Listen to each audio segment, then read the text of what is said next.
Establishing battlefield control.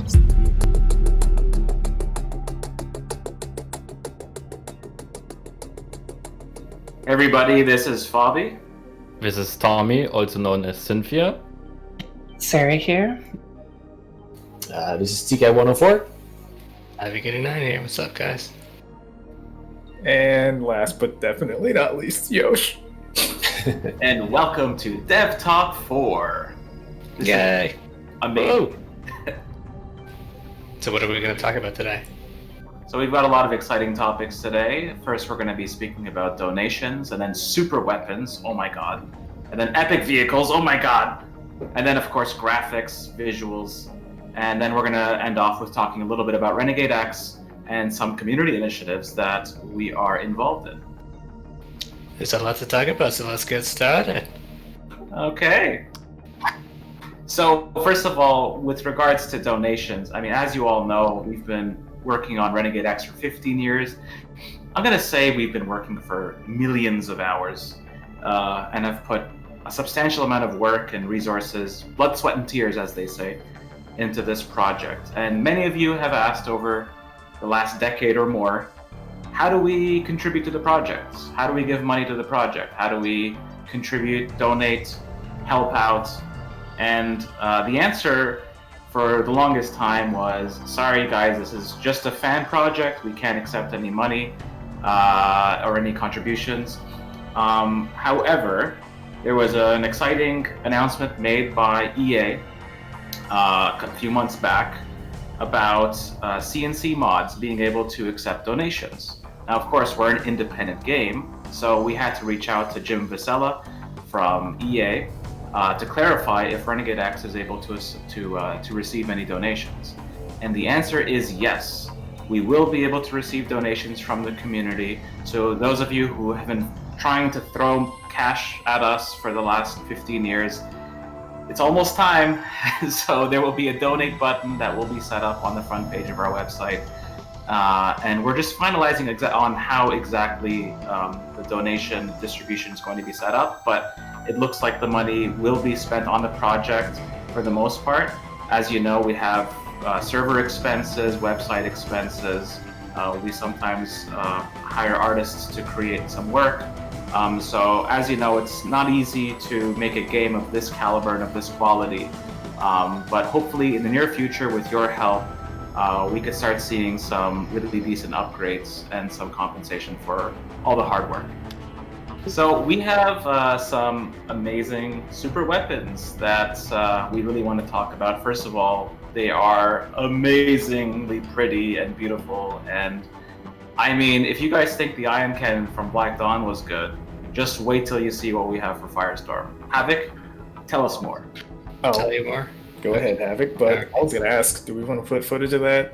Yeah. Oh, of course you want to put footage. Of course you're going to put footage. This thing is like better than a fireworks display at like the it 1st is. of January, you know?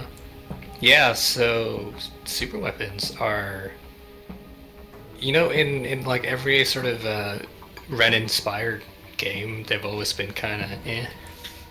They haven't. By no means have they ever felt like they were these destructive, insanely large and devastating super weapons. Like, you don't feel like a nuke in Ren is really a nuke. It's fine. Just because I can walk down the street and be safe from a nuke in the campaign doesn't mean it's not. Yeah. And the way that we wanted to approach super weapons as well is like they aren't really meant to be a single building killer. They're meant to be more of a game-ending thing. Like, this is how you finish off the enemy team with a giant exclamation point. That's what makes them super, as opposed to just a weapon. Because if it had just eliminated or damaged, I mean, before in some cases they just damaged buildings, it's like, it's a weapon, you know? I don't know if I'd use the adjective super. And especially with base building involved in multiple sub-bases that you can construct on outposts, we thought this was like the perfect way to kind of introduce them as the way that they should be, like the way that you see them in the cinematics. They are destructive weapons that literally wipe out an entire base. And Yeah. And that is intentional. Like, we want them to terrify the crap out of you. We want you to look at them and like shit your pants at the same time. Like, they're meant to completely end the game. Right. Not to mention with Firestorm having multiple outposts anyway. If they did just destroy like 1 or 2 buildings, well, you just rebuild those, and there wouldn't be much of an effect at all. Yeah. This time around, we're also kind of leveraging more so the RTS route, where you build an uplink station or the missile silo. Essentially what happens is you get a countdown timer for like how long it takes for the weapon to charge up. It's broadcasted to the enemy team so they know that, oh shit, there's a ticking timer. So it becomes more of a case of like hunt that structure down, take it down before they have a chance to use it. We've officially started doing playtests with it. Right now it is, I think originally like we had it as like a 5-minute timer and that was too short. Like we were literally wiping out entire bases very early on in the match. We're playing with all of those values right now, but we do want to inherently keep that game-ending idea. Yeah. They're extremely powerful, so they could wipe out the construction yard, for example. So you definitely don't want to... Honestly, it just sounds like you're salty about the last few games of Firestorm. Sorry. Actually, I think we should maybe more clarify why we actually want game-ending stuff. Yeah, that's true. Like, we didn't really talk I feel like that's been clarified in multiple DevTalks, that we just don't want games that just go on and on and on. 45 minutes, good, I'm totally fine with that. But, like, a 6 hour or 4 hours of feeling like absolutely nothing is happening is kind of grating. Well, yeah, like, especially when we, before we actually introduced the super weapons, our games would sometimes last like an hour and a half. Since implementing them, and implementing also epic vehicles, like the game time has like gone down, maybe a bit too much, like we were getting down to like 30 minutes, but I think Vehicles I would Havoc. bring it up a little bit more to like 45 minutes. You said what Vehicles Havoc? I don't know, did I say something? You said the thing. I said That's not the current topic. We'll come back to that. Well, like I think we've discussed super weapons enough. Let's talk about the next one. And the really big things. The really big things. The other thing that like, Really big. I mean, you've seen those cinematics from Siberian Sun. We have 2 cinematics with Mammoth Mark IIs coming in. Everybody's gunning them, and it's just destroying everything. So let's talk about the Mammoth Mark. We have one where they're destroying everything, and then we have one where it just kind of flops over it trips over. awkwardly. It takes a lot of damage before going down. No, it doesn't. It's like 3 Banshees, just kind of like, they're on their smoke break, and they're like, I guess we'll deal with that. Yeah, so epic vehicles are now finally in the game. They're not. We don't have the final art for them. We're still using the models from Reborn for the Mammoth Mark, and we are using. Well, we'll talk about the not one in a little bit. Let's go over the Mammoth Mark first. But like epic vehicles in general are meant to be team operated vehicles. There are 4 seats, and each one has weapons that you can use. So, for example, on a Mammoth Mark, you have the railgun from the driver. They point and shoot essentially, pretty straightforward. Then you have the chin turret that's operating sort of like a gun, but it's in the chin, whatnot. They're able to like deal with units that get a little too close. Then you have 2 separate drivers or operators for each independent SAM site that's on the back. So the Mammoth Mark can potentially engage 4 different targets at the same time. They're meant to be used as, these are like battle fortresses. They're weapon platforms. They're massive units that take up an entire squad to operate correctly to the best of its ability. Speaking of battle fortresses, yes, the Mark II can crush things. Yeah, these are slow-moving giant vehicles, and they really are giant. We actually made them even bigger than they are in TS. Just because when you have a massive map, they just didn't really feel like they had as much of a presence when we had them scaled to like TS size. So we jacked them up even more. they are also tied to a tech building. You know, you have to get the tech building. They also cost a ton of credits to purchase, so the team has to like stop building outposts and just sort of focus on getting enough funds to build an epic vehicle so that they can use that to push out. So there are multiple game ending solutions, and how they're being used is like one of them is a super weapon, the other one's a giant vehicle. Why not? You know, a giant robot. That works for me. But what about nods? That's all anyone cares about, you know. Oh, what do you talk about that one? Why do I have to talk about it? Like, okay, so I know you have been talking a very long time, Havoc. So anyway, Nod's epic vehicle. Yeah, everyone's always been going back and forth about which one we should do. The Core Defender came up, Avatar came up, some weird hybrid of the Reaper cyborg Reaper with the Redeemer Core Defender thing came up. But things then came we up. decided, yeah, lots of things came up. However, what we decided to end up going with is what everyone seems to forget Nod actually built as almost an epic unit, even though it was technically not an epic unit in Tip's Son. The ship that we all started calling the Scrin ship, even though it's not called the Scrin ship. Nod built that. Spoiler alert. Yeah, who doesn't know? Like in cinematics, Kane actually says there's, you know, something that like I've been working on. So we have decided that, yeah, Nod's epic. To differentiate it even more from just being another giant robot for an epic, they can go with the Scrin ship if Nod was ever able to build a functioning one that wasn't just a crash site, which wasn't really a crash site, it was just a, dang it, we never got it to fly. But what if they did get it to fly? But they didn't get it to fly. It was just being like, there's a drunk driver involved, I think. Exactly. Not drunk, but a drug addict. Impaired driver. There we go. Alright. So, you know, for the time being, we are substituting in a different air vehicle, just because we don't actually have the artwork set up. So we decided to use the Nod carry-all as a placeholder for that purpose. And it's essentially a flying fortress at that point. It is a slow-moving unit, but it follows the same principles as the Mammoth Mark. You get a squad in it, and then you blow shit up, for lack of a better term.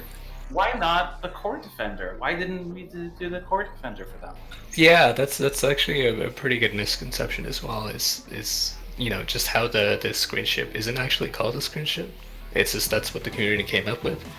The Core Defender is not actually a Nod unit. It never was a Nod unit. It was a Cabal unit. Granted, Cabal is based off of Nod, but Cabal isn't Nod per se, right? As we say this, even though there's cyborgs in this game. Okay. Yeah, that's true. There are also other logistical reasons as to why we don't necessarily want to go with a really tall, skinny robot. They potentially can be finicky to use in game. And also, with sticking with the trying to make everything a squad-based vehicle. Well, the Epic unit's a squad-based vehicle. Yeah, it's a lot harder to get, you know, hard points and turrets that are facing a logical direction or a useful direction.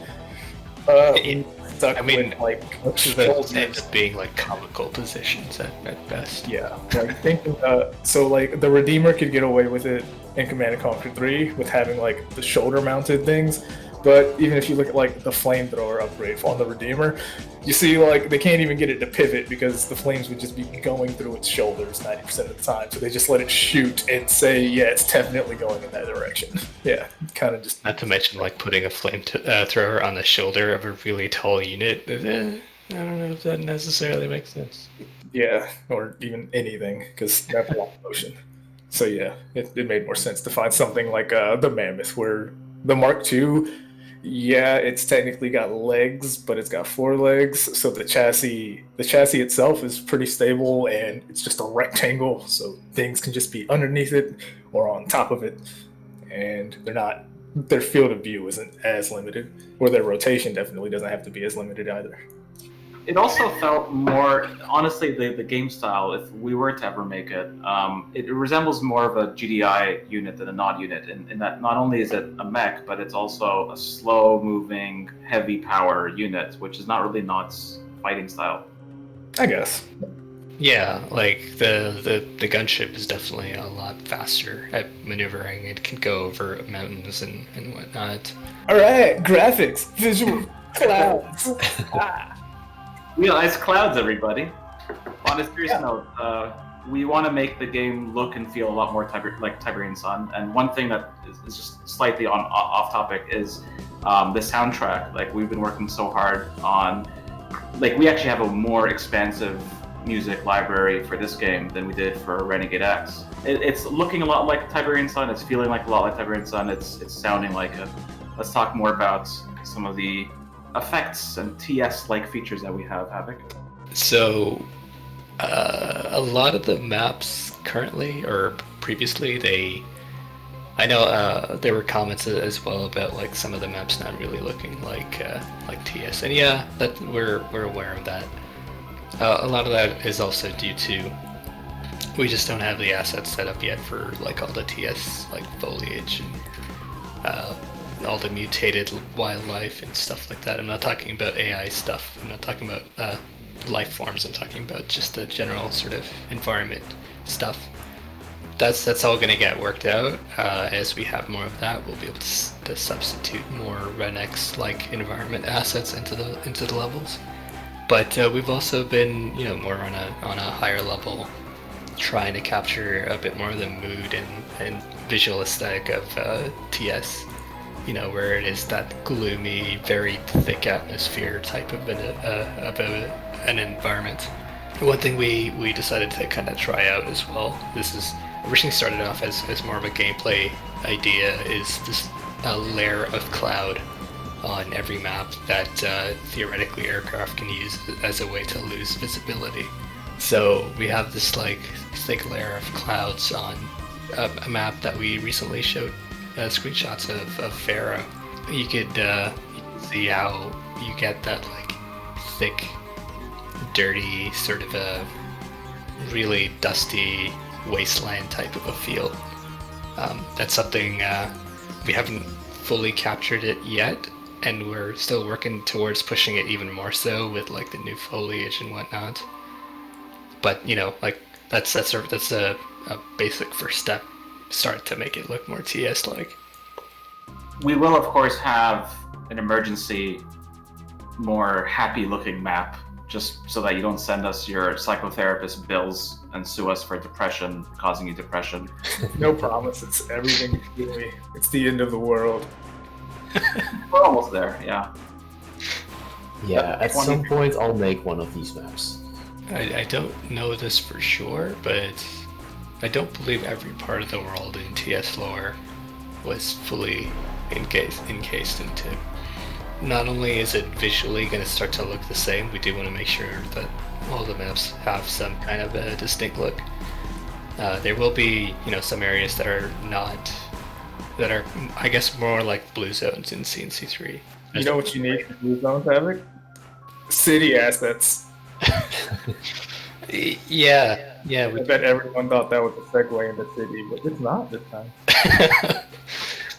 Ride right past that one. Or just like have a theoretically like an urban center in a giant open map. You could also go with like snow maps, because in TS most of the snow maps weren't actually as infested with Tiberium compared to other maps. Yeah, Tiberium doesn't grow as easily in snow and in desert, so in like the extreme climates. So that's why a lot of the fighting happens in those climates. But yeah, I mean, who knows? Maybe there's an island somewhere. I don't know. Anyways, thank you guys for voting for all of those map poll votes. There's a ton of results from there. And it looks like we're just as divided as we always have been. And it looks like we are keeping walls after all. Damn. Oh, But it's great news. Just in case people didn't know that was the most popular map that we have. Field X is another highly popular map that will 100% be staying. Some maps might go, like Toxicity. I've heard some very toxic things about that one. Nonsense. Snow X. I mean, I don't even like Snow regular, but Snow X, we're just Take shooting that down. back. Snow is fine, just the way it is. No, it's fine in OG right now. I don't think it. Yeah. No, it doesn't Snow really. is fine just the way it is. It's also known as just Flame Rush till they died, and then Kim Rush till they died. So some maps feel imbalanced. So we, like Volcano, for example, we will be fixing that so that it's not as one-sided. And that it isn't Lolcano anymore. I like the Volcano. Volcano's the best. Overall, though, it's more like I said in the last DevTalk. It's more about trying to refine Renex a bit more from a map perspective. There were too many maps. It was getting hard for us to manage them all. So this information helps us a lot to narrow all of that down and just pick and choose and focus on the best ones. The information also reinforced everything that we always knew about Renegade. In a way, yes, it did. FPS boosts. Oh yeah, that's actually really big. It's The the best. 64-bit client, thanks to. We'll just keep him. Do we need to keep him anonymous? I'm pretty sure we already called him out on the forums. I mean, So- Dr. Chat. Oh boy, Dr. Chat, no relation to Dr. Schrott, or is there, poking around in the old UDK executable, and we won't get super technical here. Let's just say he gave people about 40% FPS boost. So Something that's Epic couldn't fix. I'd say just slightly. yeah, it's not like we're not gonna say Epic handicapped anybody, but Epic might have handicapped a few people. So there you go, everybody. Anonymous, the organization, went from bullying little kids to fixing Renegade X frame rate performance issues. It's quite the arc, I would say. He's even looking into the audio bug in the 64 client has. A few people have been. It's greater than any man. Like that's one of those issues that, technically speaking, we've been looking at since the launch of the game, and it's not something that we've never necessarily been able to pinpoint or say it's directly related to one or. There's more information on it now. Yeah, definitely. Than there used to be. All right. So promising And stuff. something that is coming up very soon, everybody, February 26th, will be Renegade's 19th year anniversary. That's right, Renegade can now legally drink and party in most of the world, I imagine. Yeah, so it's our little boy has grown up. And as you all remember, maybe 2 years ago, we put out a Renegade X 17th anniversary video, and we basically just called the Renegade community very stubborn and tenacious, and that kind of united everybody. And we're like, we are kind of stubborn. And so now we're celebrating the OG Ren using a communal effort, which will be a collaboration between all of the OG Ren-inspired communities. You want to tell us a little bit more, Havoc? Actually, Sarah, do you want to go over this one? I mean, I guess. Technically, there's already information out there on Facebook. Like, there was a post that was saying that they need some streamers and, like, people who make videos to be part of it. But I don't think that, like, some of the information that we've seen has been out there. Yeah, but like for the most part, I think generally speaking, it'll likely be, all of the projects and games coming together and trying to bring more spotlight and attention to all of these projects, as well as also celebrating OG Ren. So there will probably be more information about this in time as we get closer. But yeah, that's coming. It's pretty exciting. There's like any other details from the community thing? I mean, it's just, there's like a lot of different people working together. We have some people from W3D Hub and like CNC Saga and other content creators and people that have worked on stuff like Tib's Son Reborn and other W3D full conversion mods for Ren. And it'll be really exciting to see how the Renegade community comes together. It is really exciting that the community has been able to keep everything together and create content and create some exciting games after all of these years. It really shows that this CNC FPS genre is something that a lot of people, it's gotten a lot of people's attention, it's held us, it's captivated us for a long time. So hopefully this kind of event can bring some new players in from the other communities, as well as reward all the hard work that's been done by all of these content creators. Yeah, and it is also something that we were talking about doing something on top of that for like just the Renegade players in the community, like maybe like a live potential like live Q&A that we can do. I don't know. We'll think about some ideas and we'll see. We could try to get some celebrity streamer on. What do you guys think of that? That would be amazing. Yeah, we could certainly do like a live feed of the playtest. Off with a firestorm. Sounds fun. Cool. Awesome. Well, that's pretty much every topic that we wanted to go over. So, we're looking forward to finally getting this out someday.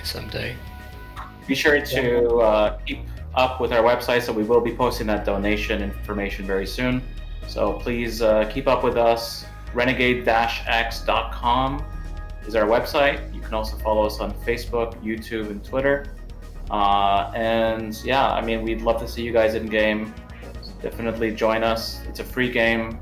Do whatever you can to get some R&R. You know, rest, relax, Renegade during this season of lockdowns and other post-apocalyptic events. Very happy topic. Yeah, never knew this would happen. Anyway, so thank you for supporting us for all these years. 19 years for Ren and I don't know, 15 years for RenX now. It's 2006 is when the idea first came up and we started gathering the team together. 2007 is kind of when we started getting. By January 2007, we had a lot of models done, like for weapons and some other things. So it's been a long time. It's more than half my age, and it's we're about concerning. Holy crap, you're right. So well, I mean, it is a dream come true. Just let this be a testament to people that you work hard, persistently, you get things done. Really cool things. Okay, so check us out, social media, keep your eyes peeled, and we hope to see you for Renegade X's, CNC Renegade's birthday. Thank you guys once again. We'll see you guys next time. This is This is Bobby Jen. Oh, This is Tommy. And Sarah. Farewell. Bye guys. Bye. Mission accomplished.